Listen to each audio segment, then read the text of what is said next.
uçar ömrüden, kuzular gelir özenden. Ah vah papiyim, yeşili başını papiyim. Ah vah papiyim, yeşili başını papiyim.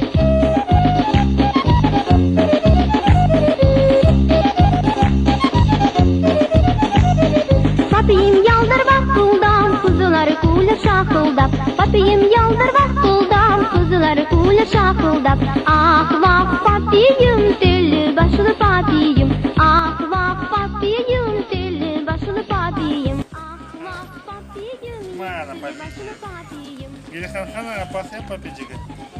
Папичик, папичик. Вот. Bu niye Hasan? Papi. Mesela bu niye? Nasıl kesin?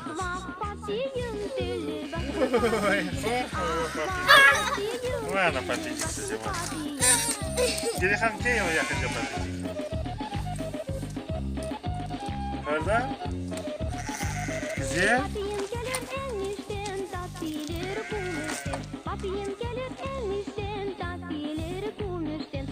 Kadın papicik. Ne oldu? Degeni? Şimdi papicik de var. Tavacık da var. Koycuklar da var. Geçkiler, balıkçıklardan da video çıkarır. Şimdi Hatice tarafot saçacak. Yardımcımız. Siye de saçarsın tarafot. Şimdi. Xbox. Papi, kre.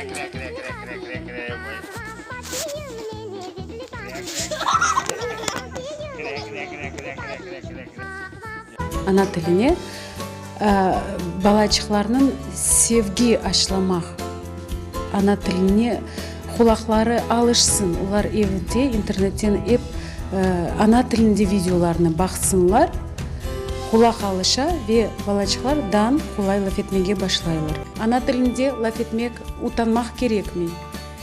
Bu Kırım Tatar tilinin bütün şiveleri o bizim tilimizin baylığı.